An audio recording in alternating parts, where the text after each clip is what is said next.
العالمین والصلاة والسلام علی سید الانبیاء والمرسلین وعلی آلہ و اصحابہ اجمعین۔ میں مولوی صدیق اکبر یوٹیوب چینل اسرا ٹی وی سے۔ آخری لائن: اس جد و جہاد کے وقت ایک فریق کو شکست دے کر ختم کر دینے کا جذبہ یقیناً کار فرما ہوگا، مگر یہ جذبہ ہر قسم کی خود غرضی اور تنگ نظری سے بالکل پاک ہوگا، اور اس وقت ہوگا جب کہ اصلاح کی تمام کوششیں ختم ہو چکی ہوں اور انسانیت کے اعلیٰ مقاصد کی حفاظت کے لیے اس آپریشن کے سوا کوئی چارہ کار باقی نہ رہا ہو۔ اس بنا پر اس جذبے کو پاک جذبہ اور اس عداوت کو مقدس عداوت کہا جائے گا۔ اصلاحی معنی: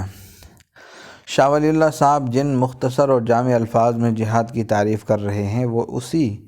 حقیقت کی طرف اشارہ ہے۔ شاہ صاحب کے الفاظ یہ ہیں: الجہاد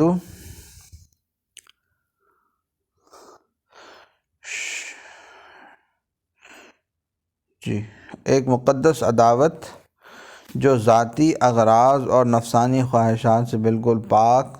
صرف عمومی مفاد اور انسانیت کے اعلیٰ مقاصد اور بلند تر مصالح کے لیے ہو۔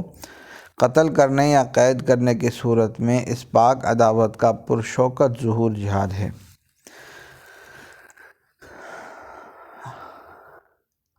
عداوت اور دشمنی کے ساتھ پاک کا لفظ بہت ہی اجنبی ہے، مگر جہاد کے لیے یہی اجنبی صفت لازمی شرط ہے،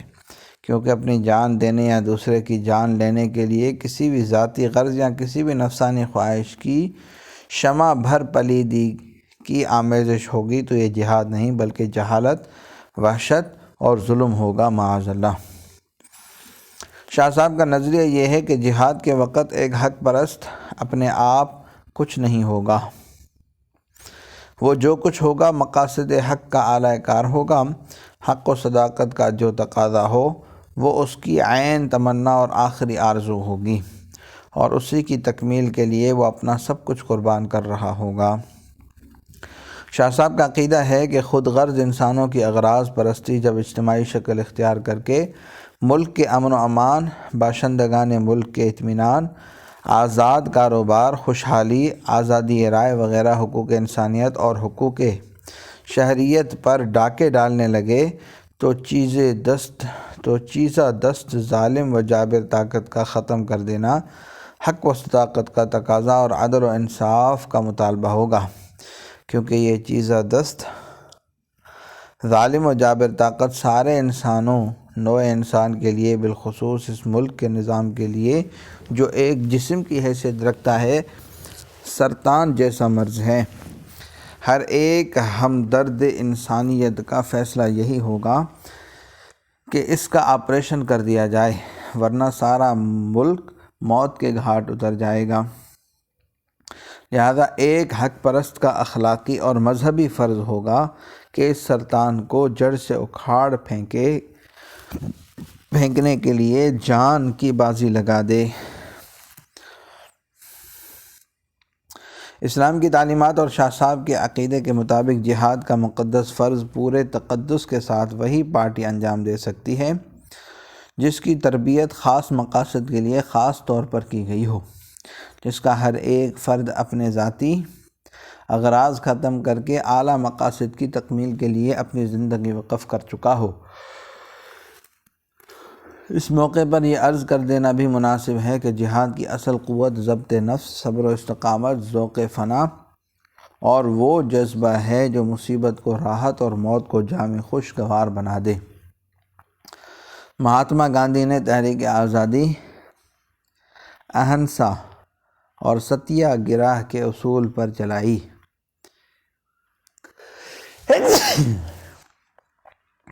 ستیہ گرہ اور اہنسا اور جہاد کے الفاظ میں بہت فرق ہے، مگر ایک سپرٹ سب جگہ کار فرما ہے، یعنی نصب العین کے لیے قربان ہو جانے کا جذبہ۔ زیادہ تحقیق سے کام لیا جائے تو یہ فیصلہ ہوگا کہ اہنسا جہاد کی ایک شکل ہے جو خاص حالت میں اختیار کرنی پڑتی ہے۔ آزادی وطن میں مہاتما گاندھی کی ستیہ گرہ اور اہنسا کو بہت دخل ہے۔ یہاں تک کہ انقلاب 1947 کو اسی تحریک کا نتیجہ قرار دیا جا سکتا ہے، لیکن یہ بتانا مشکل ہے کہ گاندھی جی کی قیادت کے 30 سالہ دور میں کتنے نوجوان اہنسا کے اصول پر پوری طرح تربیت پا سکے۔ حالانکہ نشر و اشاعت کے تمام ترقی یافتہ ذرائع مہاتما گاندھی کو حاصل تھے، بین الاقوامی حالات بھی بڑی حد تک مددگار تھے اور عوام میں جذبہ آزادی بھی بہت زیادہ بڑھ چکا تھا۔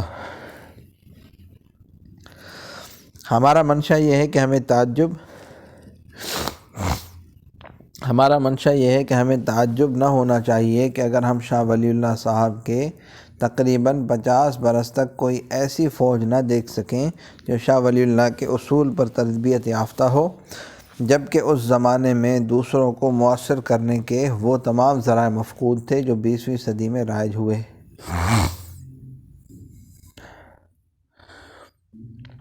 تحریک کا نصب العین۔ انقلاب ہمہ گیر انقلاب، سماجی زندگی کے ہر ایک شعبے میں انقلاب۔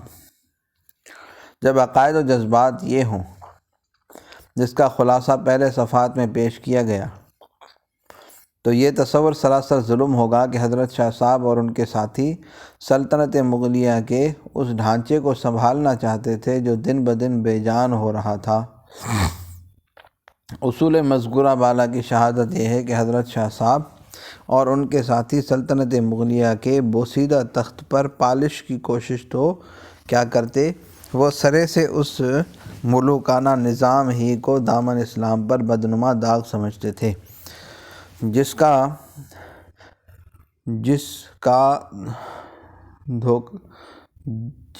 دھو ڈالنا شاہ صاحب اور ان کے ساتھیوں کی رائے میں ملک و ملت کی سب سے بڑی خدمت تھی۔ گزشتہ ابواب میں آپ پڑھ چکے ہیں کہ حضرت شاہ صاحب نے روما اور ایران کی جابرانہ شہنشاہیوں اور ان کے ملوکانہ نظام کی وجہ سے عوام کی اقتصادی بدحالی کی مثال میں اپنے زمانے کے نظام حکومت کو پیش کیا تھا، اور ایسے نظام کو ختم کر دینا انبیاء علیہ الصلوۃ والسلام خصوصاً محمد الرسول اللہ صلی اللہ علیہ وسلم کی بعثت کے مقاصد میں سے ایک اہم مقصد قرار دیا تھا۔ یہاں آپ حضرت شاہ صاحب کی تحریر کا ایک اور مختصر اقتباس اور اس کا ترجمہ ملاحظہ فرمائیے۔ فالمدن الفاسدہ التي يغلب عليها نفوس سبعية ويكون لهم تمنع شديد إنما هو بمنزلة الأكلة في بدن الإنسان لا يصلح الإنسان إلا بقطعه، والذي يتوجه إلى إصلاح مزاجه وإقامة طبيعته لا بد له من القطع، والشر القليل إذا كان مفضيا إلى الخير الكثير واجب فعله۔ تباہ حال شہر جن پر درندہ صفت انسانوں کا تسلط ہو اور ان کو اپنی حفاظت اور دفاع کی پوری طاقت حاصل ہو، یہ ظالم و جابر پارٹی جسد انسانیت کے لیے سرطان ہے کہ انسان اس وقت تک تندرست نہیں ہو سکتا جب تک اس سرطان کو کاٹ کر نہ پھینک دیا جائے۔ جو ڈاکٹر بھی اس انسان کے مزاج کو درست کرنے اور اس کی صحت بحال کرنے کی طرف توجہ کرے گا، اس کے لیے ضروری ہوگا کہ پہلے سرطان کا پورا آپریشن کر ڈالے۔ تھوڑی سی برائی کو عمل میں لانا، جبکہ اس کا نتیجہ خیر کثیر اور بہت بڑی بھلائی ہو، واجب اور ضروری ہو جاتا ہے۔ حضرت شاہ ولی اللہ صاحب کی تحریک کے مشہور رہنما حضرت شاہ اسماعیل صاحب شہید رحمہ اللہ نے شاہ ولی اللہ صاحب کے اس اصول کی تشریح اور تفسیر میں پوری ایک کتاب لکھ دی ہے، جس میں امامت یعنی سیاسی قیادت، پولیٹیکل لیڈرشپ کی قسمیں اور اسلامی اصول کے مطابق ان کے احکام بیان کی گئے ہیں، اور اس کی وضاحت کی ہے کہ کس قیادت کے ساتھ عام مسلمانوں کو کیا سلوک اور کس قسم کا برتاؤ کرنا چاہیے۔ بدترین قیادت کی 2 علامتیں بیان کی ہیں جو اس زمانے میں سلطنت مغلیہ کے ذمہ داروں میں پائی جاتی تھی، پھر ان کے متعلق یہ فیصلہ کیا ہے۔ بس ایسی صورت میں علم بغاوت بلند کرنا اور اس گمراہ کو جو مذہب کے نام پر منمانی کر رہا ہے معزول اور برخاست کر دینا ملت کے لیے بھی مفید ہوگا اور اہل ملت کے لیے بھی، ورنہ ملک کے تمام ہی عوام و خواص کو بہت بڑا نقصان اٹھانا پڑے گا۔ تقریباً ایک صفحے کے بعد فرماتے ہیں، جہاد برینشا از ارکان اسلام است و احانت انشاء اعانت سید الانام۔ ان کے مقابلے میں جہاد کرنا اسلام کا رکن اور فرض ہے، اور ان کو ذلیل اور کمزور کرنا رسول اللہ صلی اللہ علیہ وسلم کی امداد و اعانت ہے۔ اس کے بعد صفحہ نمبر 98 پر اس سے بھی زیادہ سخت الفاظ استعمال کیے ہیں۔ بہرحال یہ خیال کہ سلطنت مغلیہ کی گری ہوئی دیوار کو سنبھالنا حضرت شاہ ولی اللہ صاحب کی سیاسی تحریک کا مقصد تھا، نہ صرف حضرت شاہ صاحب بلکہ وطن عزیز کی شاندار تاریخ پر بہت بڑا ظلم ہے۔ بلکہ واقعہ یہ ہے کہ حضرت شاہ صاحب اصلاحی اور سیاسی جدوجہد کے آغاز ہی میں جب حجاز تشریف لے گئے تو شب جمعہ 21 ذی القعدہ 1124 ہجری مطابق 1721 عیسوی کو مکہ معظمہ میں آپ نے ضمیر کی یہ آواز سنی کہ ملک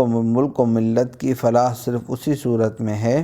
کہ دور حاضر کے تمام نظاموں کی دھجیاں بکھیر دی جائیں اور ایک ہمہ گیر انقلاب برپا کیا جائے۔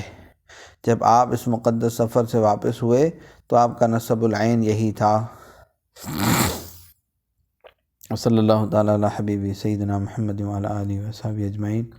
برحمتک یا ارحم الراحمین۔